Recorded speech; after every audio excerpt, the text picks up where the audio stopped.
안녕하세요. 없는 형편에 두 사람 힘을 합쳐 열심히 살면 사는 게 조금 고달플지언정 같이 고생하는 만큼 행복하게 잘 살 수 있을 거라 믿었는데 이렇게 파혼하게 되다니. 결혼 준비하면서 파혼하는 사람들이 그렇게 많다는데 그게 제 이야기일 줄은 한 번도 생각해 본 적 없었어요. 말씀드렸다시피 저희 집이나 예비 신랑 집이나 형편이 그렇게 넉넉한 편은 아니에요. 굳이 따진다면 저희 집이 예비 신랑에 비해서 조금 더 나은 편이긴 해요.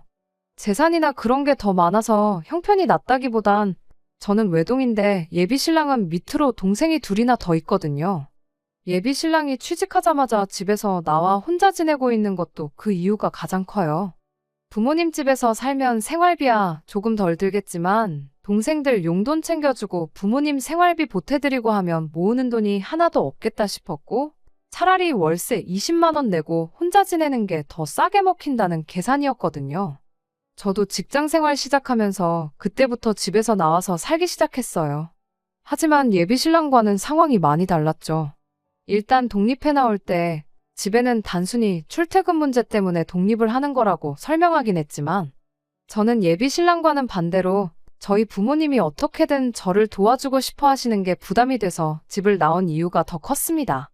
제가 직장이 생긴 만큼 부모님을 도와드려도 모자랄 판국에 괜히 저 때문에 안 먹어도 그만인 고기 반찬 끼니마다 하나씩 챙겨주시려고 하고 어떻게든 제가 월급을 받는 대로 고스란히 모을 수 있게 자꾸만 안 해도 되는 지출을 하려고 하시는 부모님이 반대로 부담이 돼서 집을 나온 이유가 더 컸어요. 20대 중후반 많지 않은 나이로 결혼을 결심하게 된 게 서로 각자 다른 이유긴 했지만 어쨌든 집에서 나와 독립된 인생을 살고 싶었던 이유도 컸습니다. 게다가 두 사람 다 집에서 나와 살고 있는데 결혼해서 한 집으로 살림을 합치면 얼마 안 되긴 하지만 한 사람분 월세나마 줄일 수 있고 결혼 전에 돈 모아서 결혼하나 결혼하고 나서 돈을 모으나 그게 그거라는 생각도 들었거든요. 결혼하고 나서 돈을 모은다면 가정이 생긴 만큼 저희들도 더 아껴 쓰게 될 테고 양가 집에서도 결혼해서 살림 꾸리고 있는 자식들에게 경제적인 지원을 쉽게 기대하지 못할 테니까. 여러모로 결혼을 하루라도 일찍 하는 게 낫다는 판단이었습니다.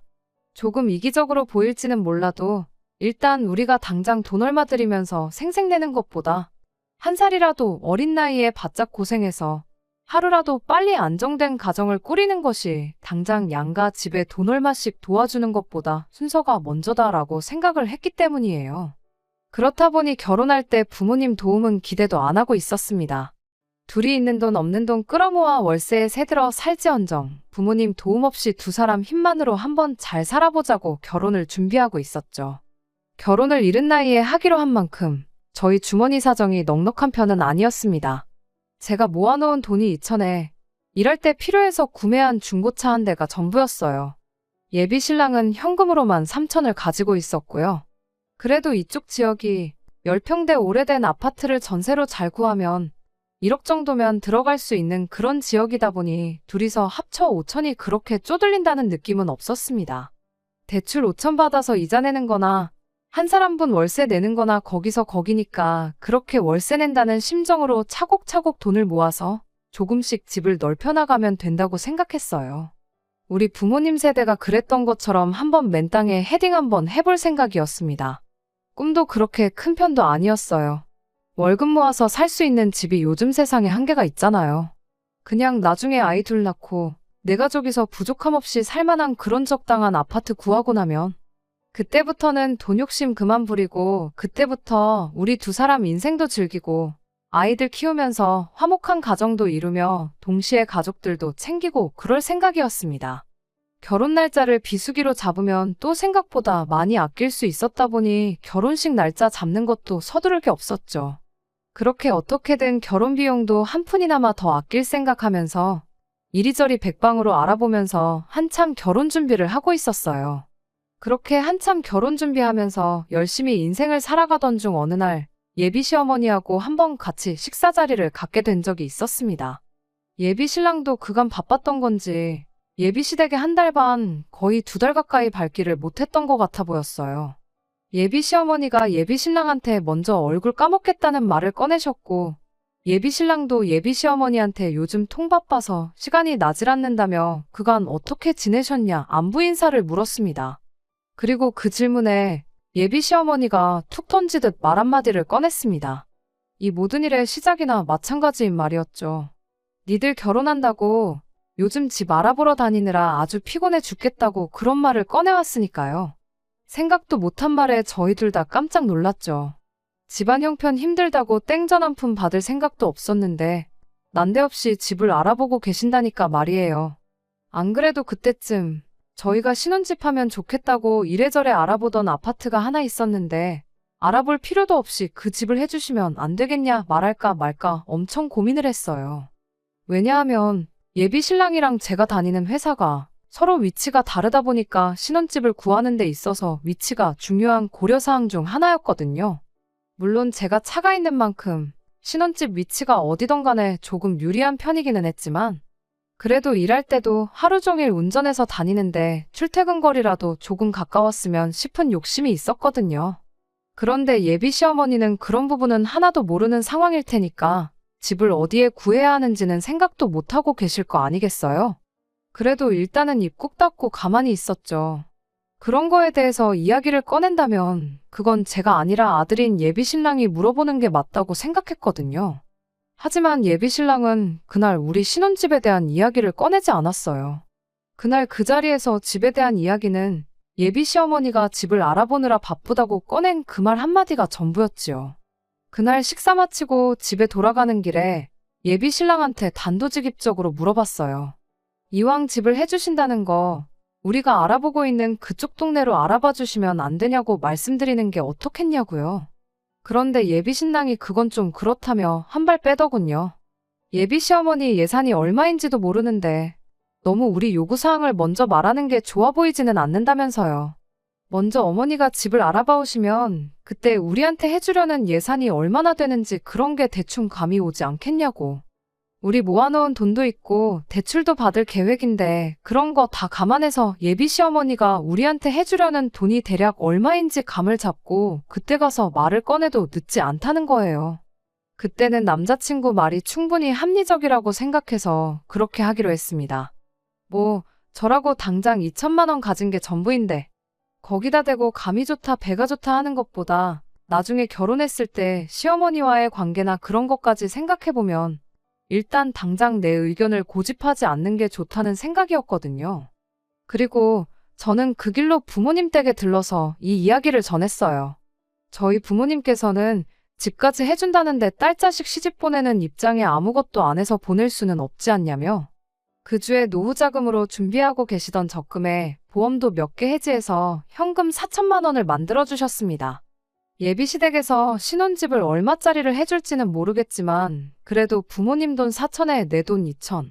차 한 대 이렇게 가져가면 그래도 26 나이치고 충분히 손 부끄럽지 않게 가져가는 거라 생각했어요. 그런데 또 이렇게 부모님 지원을 받고 나니까 여유가 생긴 만큼 욕심도 생기더라고요. 부모님이 돈을 해주신 만큼 제 돈에 남자친구 돈까지 합치면 거의 1억에 가까운 거금이 되었잖아요. 예비 시어머니가 집을 해준다고 한다 치면 암만 그래도 30평대 아파트를 턱하니 해줄 형편이 안 되는 거 뻔히 아는데 해주셔봐야 저랑 예비 신랑이 알아봤던 그 10평대 아파트 정도 해주시는 게 최대일 테고 그 10평 남짓한 집에 신혼살림으로 1억을 채우는 게 사실상 말도 안 되는 일이잖아요. 예비 신랑 돈은 따로라고 쳐도 앞으로 결혼식 하면 축의금 들어올 것도 있고 결혼 비용으로 나가는 돈도 이래저래 본전은 치게 될 텐데 그렇다고 당장에 1억이나 되는 큰 돈을 그냥 통장에 묶어두고 놀릴 수도 없는 노릇이기도 했고요. 그래서 그냥 예비 시어머니가 집을 알아봐 줄 때까지 기다리는 게 아니라 아싸리 예비 시댁에서 집으로 해주려던 돈에 우리 돈까지 전부 합쳐가지고 이참에 그냥 대출도 하나 받지 않고 적당한 아파트 하나를 매매하면 좋겠다 싶었습니다. 그렇게 하면 예비 신랑과 저희 인생 계획에 있어서 몇 년은 절약하고 들어가는 거나 마찬가지였거든요. 전세로 시작해서 최대한 돈을 모아가지고 더 좋은 집으로 이사 나가는 그 계획에서 시작 단계부터 몇 단계 뛰어넘을 수 있는 건데 이보다 더 좋은 방법이 또 있겠나 싶었죠. 그렇게 예비 신랑에게 우리 집에서도 4천을 지원해주기로 했다는 그 기쁜 소식을 전하며 제 생각도 동시에 이야기했어요. 예비 신랑도 듣고 보니 제 말이 일리가 있는 소리라며 어머니가 집을 구해줄 때까지 기다리는 것보다 네 돈 내 돈 할 것 없이 전부 모아 합쳐가지고 집을 매매하는 쪽으로 이야기를 해보겠다고 기대에 차서 이야기를 해왔어요. 그런데 한국말은 끝까지 들어봐야 안다는 말이 그 말이 뭔지 딱 알겠더라고요. 예비 시어머니가 꺼냈던 니들 결혼한다고 집을 알아보고 있다던 그 말이 전후 사정 생각 안 하고 맨 처음에 나온 니들 결혼이라는 그 말 한마디 때문에 저희가 착각을 했던 겁니다. 저희 결혼 때문에 집을 구하는 건 맞았지만 저희 살 집을 구해준다는 게 아니고 당신들 이사 나갈 집을 알아보고 있었던 거예요. 예비 신랑 밑으로 동생들이 지내기 좀 더 편한 곳으로 말이죠. 저희 결혼하는 건 결혼하는 거고 이사는 이사대로 따로였던 겁니다. 사실 그걸 가지고 누구 탓을 할 수는 없었어요. 우리가 김치국을 마셔도 한참 잘못 마신 거였으니까요. 하지만 저희 부모님은 그것 때문에 들고 있던 보험도 잘 모으고 있던 적금까지 깼는데 그거 생각하면 정말 저희 부모님 볼 면목이 없더군요. 집에 가서 부모님께 어떻게 말을 꺼내야 하는지도 정말 고민이었어요. 거의 2주 가까이 그 충격에 결혼 준비도 뒷전으로 미루고 걸려오는 부모님 전화도 피하고 혼자서 쓸데없는 고민하는데 시간을 허비했습니다. 그런데 막상 부모님께 이 이야기를 전하니 사정이 그런데 충분히 그럴 수도 있는 거 아니겠냐며 오히려 그냥 무심코 던진 말에 그런 착각을 할 만큼 결혼하는데 아무 도움도 못 해준 게 미안하다며 저한테 되려 사과를 하시더라고요. 그러면서 그 돈은 이미 그렇게 된 거 그냥 저 결혼하는데 보태주는 돈으로 할 테니 요긴하게 쓰라고까지 하셨죠. 정말 죄송스럽고 감사한 마음에 눈물이 다 날 지경이었습니다. 아무튼 그렇게 계획 하나가 잘못 들이킨 김칫국 한 사발 때문에 완전히 헝클어지긴 했지만 저희 부모님의 배려로 결혼 자금은 거의 2배 가까이 늘어나게 된 상황이었습니다. 원래도 제가 이천에 중고차 한 대 대충 1,000만 원 잡고 예비 신랑 돈 3천만 원 이렇게 해서 각자 3천씩 반반 결혼을 하는 거라고 생각하고 있었는데 이렇게 된 거 예비 신랑도 예비 시부모님께 어떻게 상황을 잘 설명해서 조금이나마 지원을 받아왔으면 좋겠다 싶었죠. 그렇게 되면 반반 결혼 맞춰서 하는 거니 어디서 말 나올 것도 없고 그렇게 하는 게 공평한 거니까 말이에요. 그렇게 되면 둘이 각각 7천씩 1억 4천 정도를 해오는 게 되는 거니까. 애초에 계획했던 것처럼 대출금 껴서 신혼집을 전세가 아니라 매매로 들어가면 좋겠다는 생각이었습니다.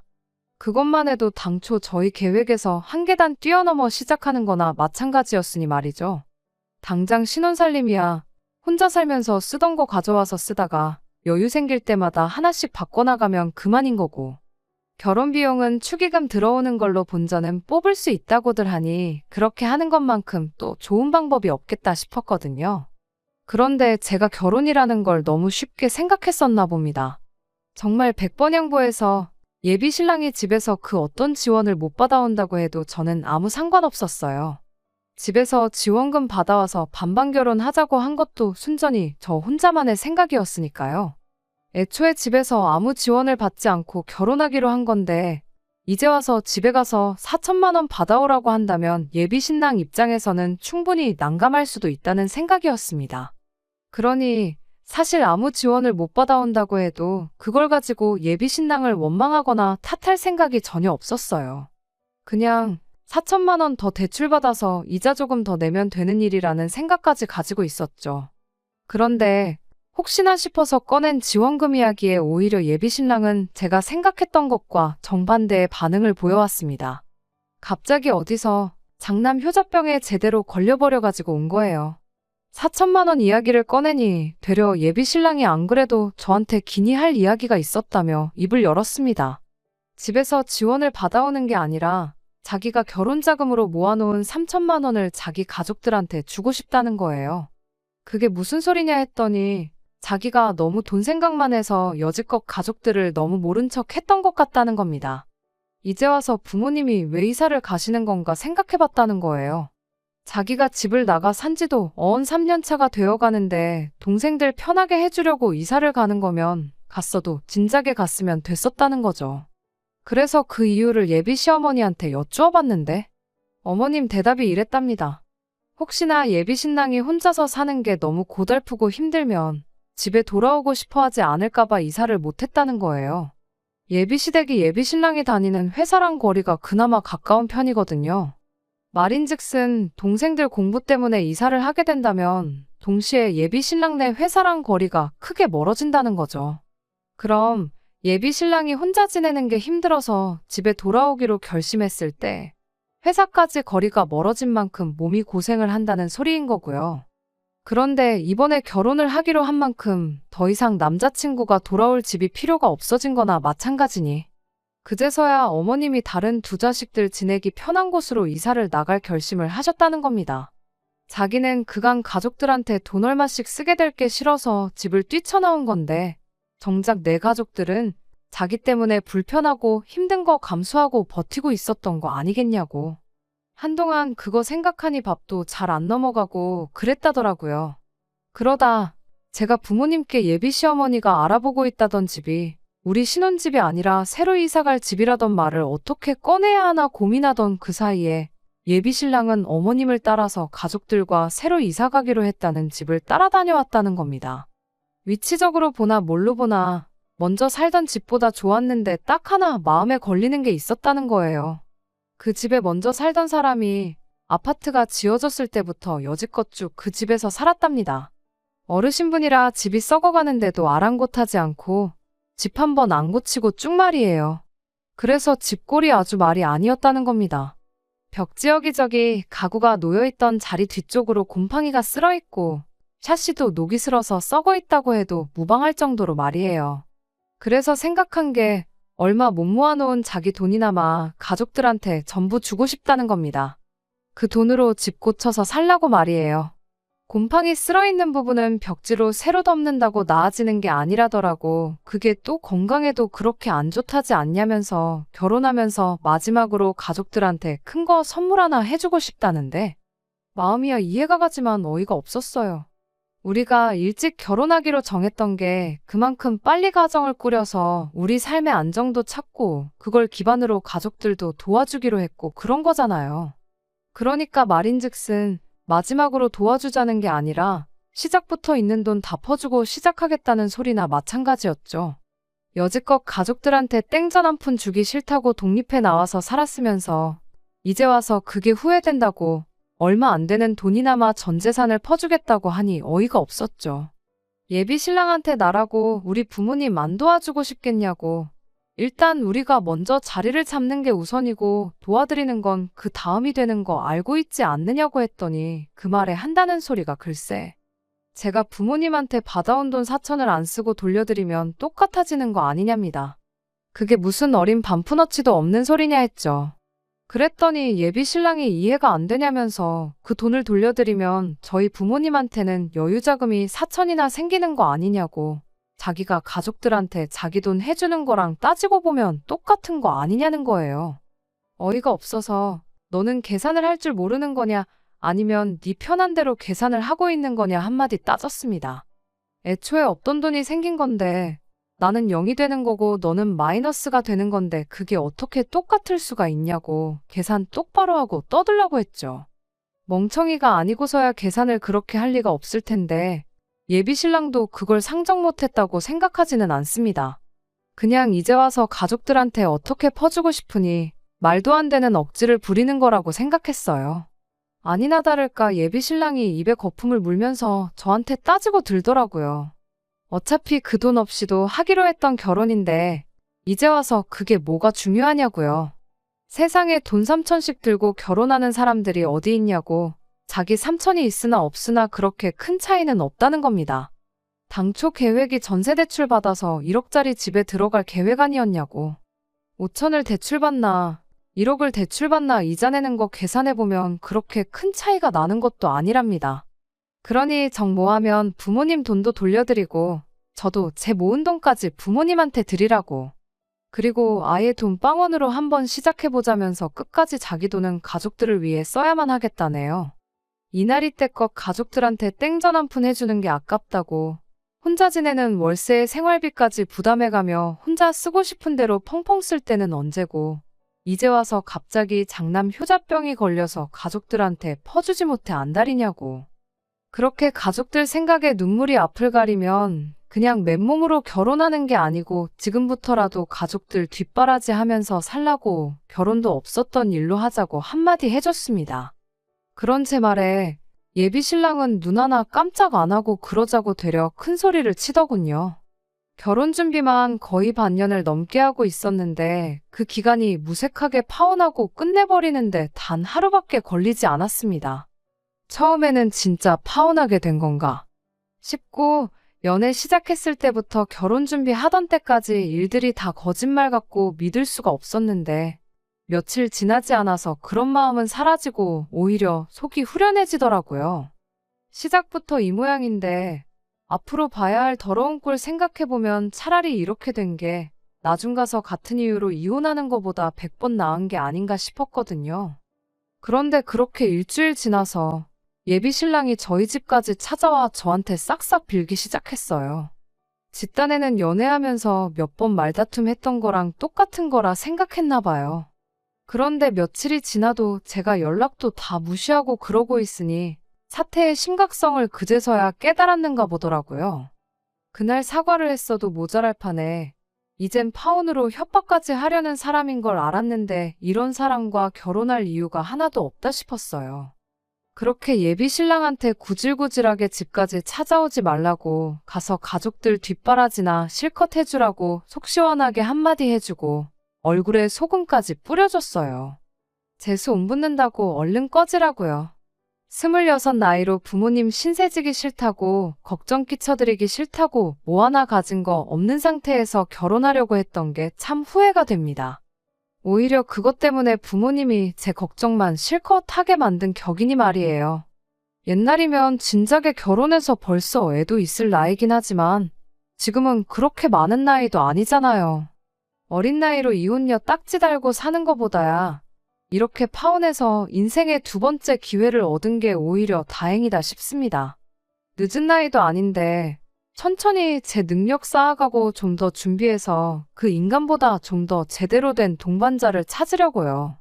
예비 신랑은 끝내 자존심 지키려고 했던 건지 여태 모은 돈으로 끝내 가족들 새로 이사간 집 리모델링을 해줬는가 보더라고요. 아들이 파혼까지 해가며 고쳐준 집인데 아무쪼록 가족들이 알콩달콩 그 집에서 행복하게 지냈으면 좋겠습니다. 끝까지 들어주셔서 감사합니다. 오늘의 사연은 여기까지입니다. 구독과 좋아요, 알람 설정 부탁드리고 더 좋은 사연으로 다시 찾아뵙겠습니다. 감사합니다.